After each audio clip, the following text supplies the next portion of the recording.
Ladies and gentlemen, look what I have with me today. It is the Samsung Galaxy S8 Plus. After waiting for so long, I actually wanted to pre-order this, but I was not able to because I think it was overbooked in places. And then finally I found a store where I was able to get my hands on it, and they luckily had the gold version which I wanted, so I quickly purchased it. I actually also had the Note 7 before this, but due to that disaster, I had to give it back. I really like that phone, but anyway, it's time to move on, and we have the S8 Plus here. So let's just look around the box. We have just some registering numbers. Okay, the specs. I don't think it's required to go through this, but yeah, it's always nice to mention them. So this is like the 6.2 quad HD display. This is 12 megapixel, IP68 water resistant, and 64 GB 4 GB wireless charging. Oh yes, something new is the earphones by AKG. I'm sorry. Let's see how they turn up to be, but I don't have much expectations because it's supposed to be just like any other phone since it's included in the box. Duos, dual SIM, and maple gold. That's pretty much it around the box. Okay, let's see inside. This is the Gulf version. So we have the Etihad Airways offers and hotels.com, some of these offers. And that's pretty much it. Samsung Pay. Actually, UAE specifically is promoting a lot of Samsung Pay. I don't know if it's that popular here, but they are apparently promoting a lot. And we also know that Samsung is number one when it comes to marketing, so they will make sure they can market every juice out of it. And they are also tying up with many banks so that it's supported here.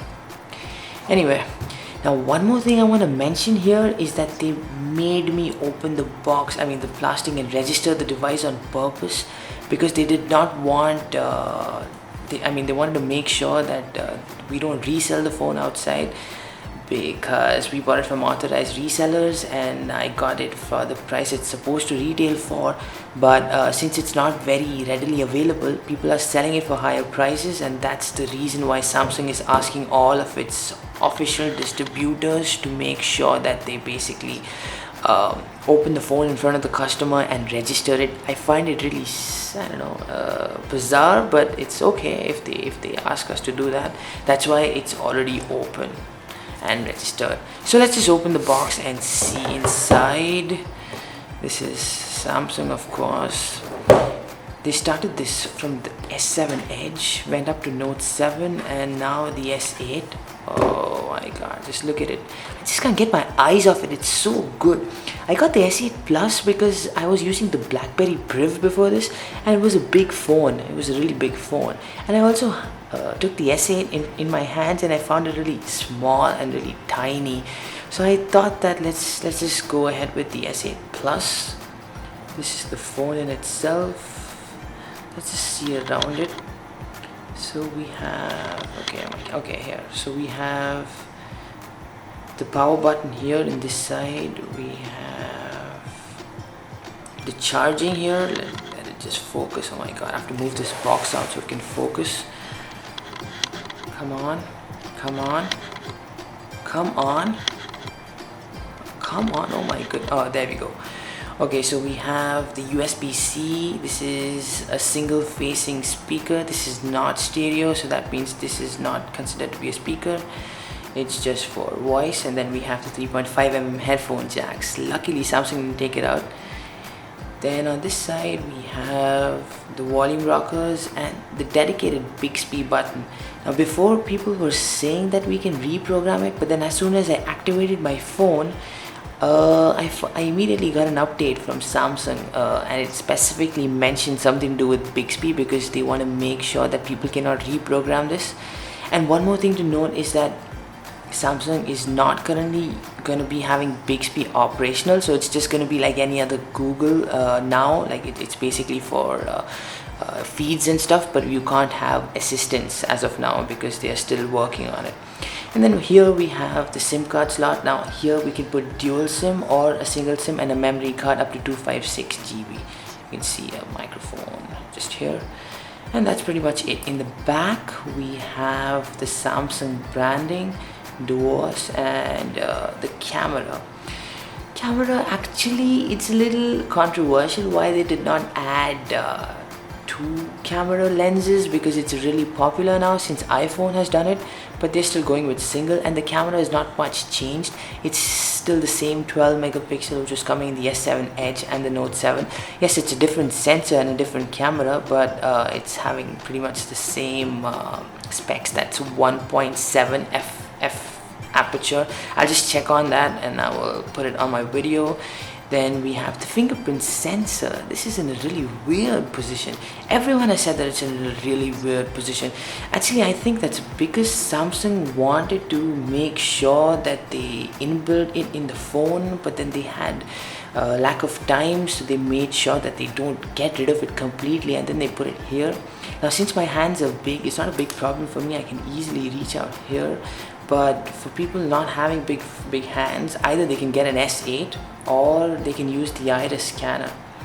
In the front, okay, let's just focus on the front now. So we have the 8 megapixel. This is also new, the 8 megapixel front facing camera. Then we have the iris scanner here.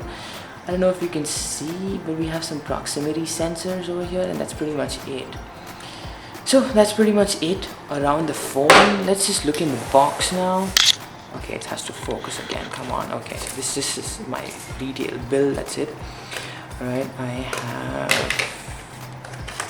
documents, SIM ejection tool. Let's keep this aside. Since I am in UAE, I have a 3-pin charger. I really like these because we don't have the ports which can support the 2 pins. If you do, then you need adapters, and that's not really good. Anyway, so this is good to have a 3-pin charger, always good.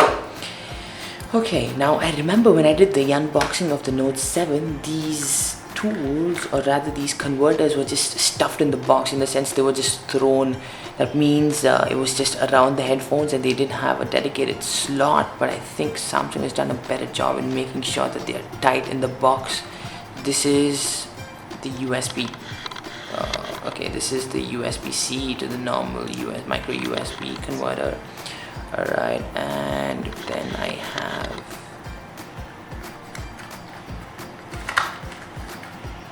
have the USB-C to USB-A port, and that's pretty much it with the converters. Let's just keep this also in the side. Then let's go with the box. Okay, here something different than the S7 Edge, not so much from the Note 7. This, which is the USB Type-C cable. They happen to be of good quality, and it's also fast charging enabled, of course. We have to test it out, that how long it takes to charge the entire phone, but as of what the reviewers have seen, it takes around 90 minutes, which is not bad, which is quite good, as the iPhone takes around 3 hours. The 7 Plus takes 3 hours to charge that battery. That's a lot of time. So that's what the USB Type-C is. And then we have the AKG headphones. I assume, I don't really know, I'm not very confident that these are going to sound well, but they apparently retail for $99 in the US. Here in the UAE, I have not seen them retailing outside specifically, but these also have to be tested. And yeah, I really wish we had something to do with wireless charging in the box, but no, they don't even have those big, humongous boxes where the wireless charger is included. But anyway, that's okay. So let's just keep all of this aside, and I'll show you around the phone since it's already powered on, so I don't have much to set up. It's already set up. The display on this is just amazing. This is a 6.2-inch infinite display, as they specify it to be. It's just way too good. Just have a look. And it doesn't even look like a 6.2-inch phone, it's like perfectly fitting in my hand, like no issues at all. Like if you see, oh man, my camera, sorry about that. Yeah, so if you see, it's perfectly fitting in my hand, no problems.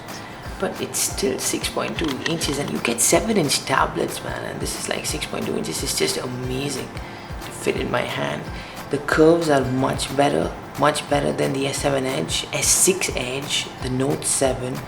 This is all perfect. Now I can just note, if we just focus here, and if you see, I can barely just touch the edge, like barely. Even if I go all the way in the end, I can't. But then it has good palm rejection, so it will make sure that it realizes that it's not a touch and it's just a palm trying to get somewhere else. And apart from that, I haven't got the plastic out because I still want to get a good cover. This phone is just too good to even scratch. I don't know how people can do things like hammer it and freeze it and God knows what all people do with it. It's just way too gorgeous to do things like that with it. So and I am an Indian, so these Indian mentalities usually never get rid of these plastics, so I'm not gonna get rid of these plastics till I get a good cover for this, of course. But as of now, there is no cover available. I will just wait and make sure I can get it at the earliest, so I will avoid scratching it. So yeah, that's pretty much it for me. I hope you guys enjoyed this video. If you guys want me to look for anything specific, then do let me know. I'm also going to compare it with the S7 Edge released soon and see how it can work with performance as well as battery, and let me see if I can manage to get an S8 from somewhere so I can compare the S8 Plus with the S8. So that's pretty much it from my side. I hope you guys liked it once again, and do subscribe if you want to know more and want to stay tuned to my channel. Thanks a lot. Peace out.